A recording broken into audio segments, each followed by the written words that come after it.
I think the match was solid. I think they did what they could do. They worked it, but it was a little. It was.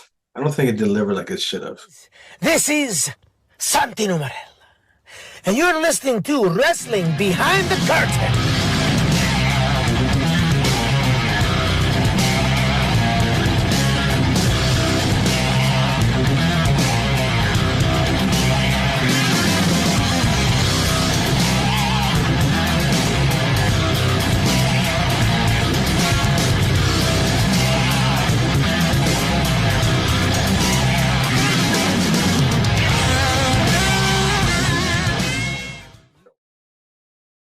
You already know what it is.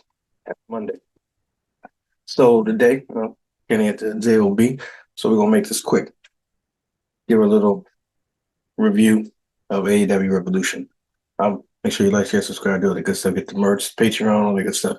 Got a pro wrestling tee shop, got a free Discord, got all the good stuff. Everything's where you need to find it. Description box. Check it out. Make sure you comment if you feel the same way I do, or if you don't. Either way, it's all goody.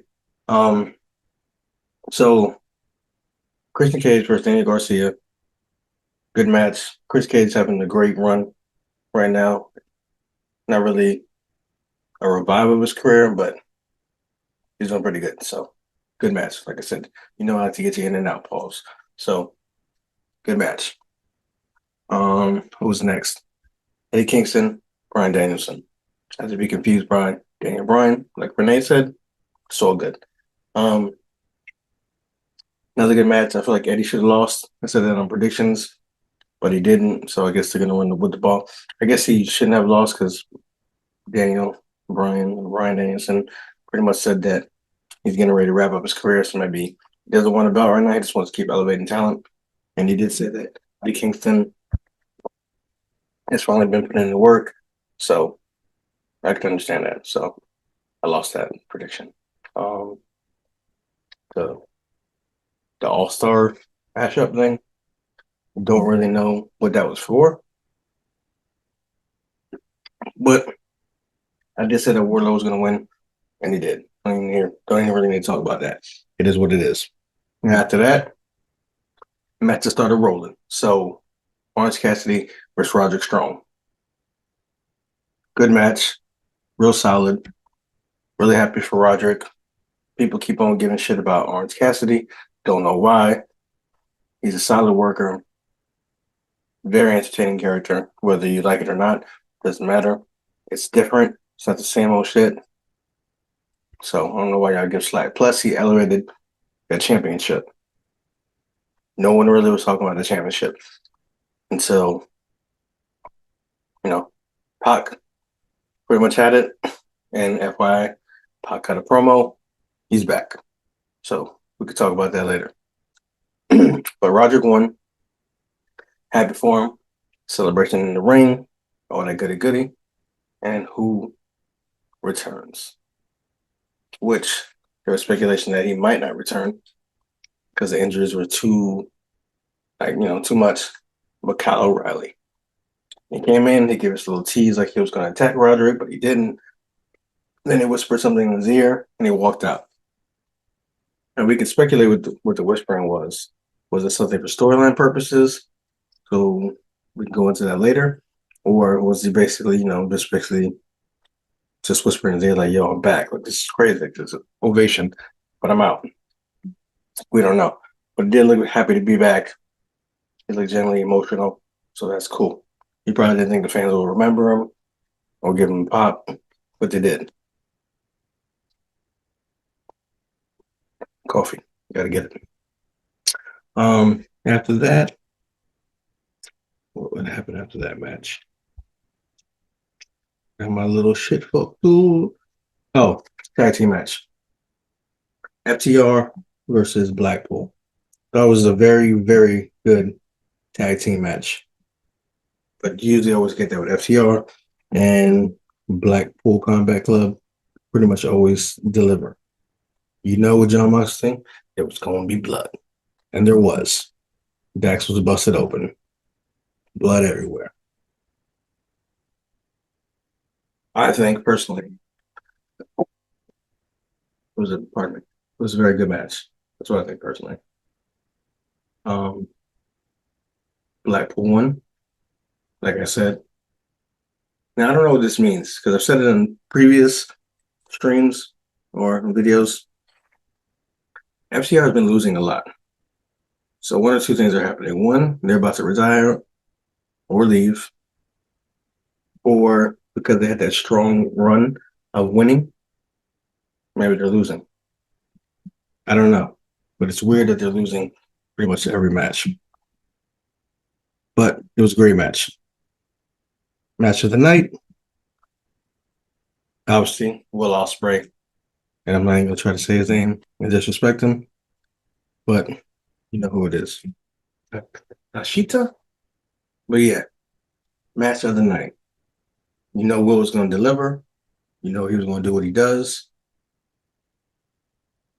Ethan, oh boy. Um, just gonna keep on missing name. I'm gonna call him KT. KT did his thing. He looked strong. He looked fast. Um, I mean, you've seen that when he went against Kenny, but great match. Match of tonight, if not match of the year, definitely a candidate. What else do we have? We had Diana versus Tony. I think we all thought Mercedes might show up, but she didn't. I think the match was solid. I think they did what they could do. They worked it, but it was a little. It was. I don't think it delivered like it should have, especially with Virtuosa and it being like her first like big match since being there. But I think it did what it did. I wish it would have been a little better, but I mean, we said it before, me and Kenny on there, and they just gotta keep on working on that division, and hopefully, we'll get better results. But it was a solid match. It was Swerve Strickland, Samoa Joe, Page, good match. Overall, the whole pay per view was pretty good, but this was a good match. Samoa Joe ate a lot of the beating for a little bit, balls. Him and the Swerve still had the thing going. A lot of good finishes that you thought it was going to go a different way. The crowd was really fucking with Swerve. They really looked like they wanted them to pull the trigger, and of course they did. A lot of people are mad about this. In the post that I put up, they said that they should have pulled the trigger. I don't think they're going to waste the Swerve trigger like they did with Cody in WWE. Not to play that game, I'm just saying because we all wanted Cody, and it didn't happen, and then it didn't happen, and then some fans don't really care anymore. Swerve, I think this was good to test it. Okay, so they really want Swerve. Cool, we got you. Excuse me. Next time we're gonna pull it, and I think the pop's gonna be crazy. And so I'm very interested to see what happens with Swerve. But it was a really good match. Swerve really looked good in it. Looked like he probably could be the next champion and probably could hold it down. So I think the next pay-per-view is Dynasty. So I guess we'll see what happens. But it looks promising. And then the match of the hour. Sting. From start to finish, dope. I mean, he's a legend. You got to respect him. Can't say nothing bad about Sting, even if you want to. His send off wasn't that great in WWE.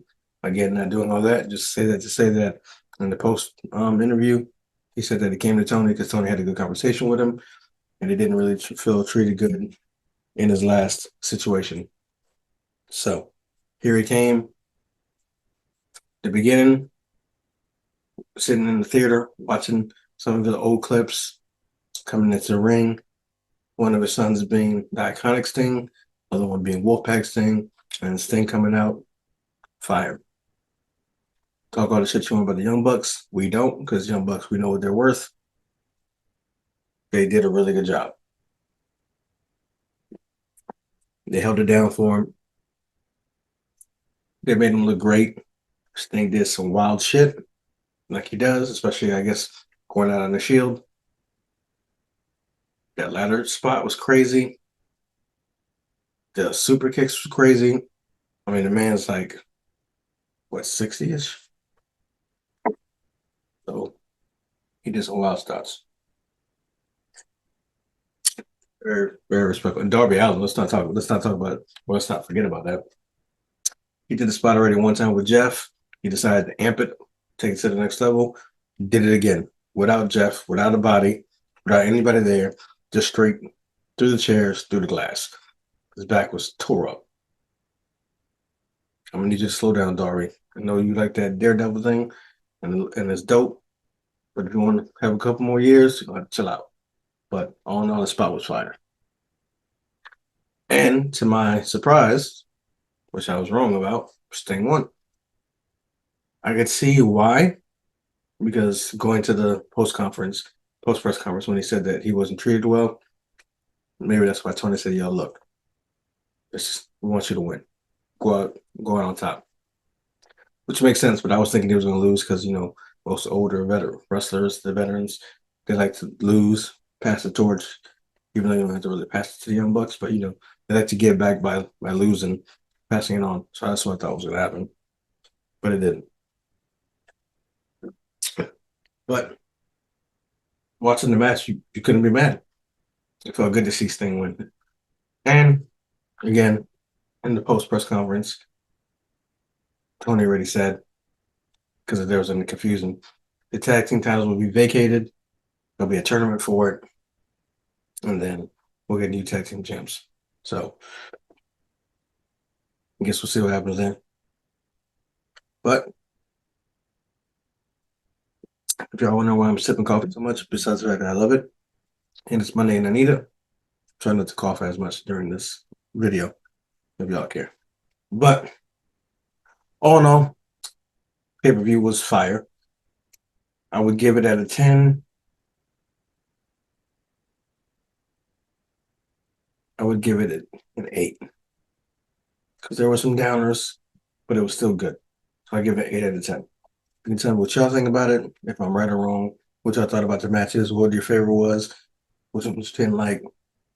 Just let me know. Put it in the description box. Do what you do. Be yourself. Yeah.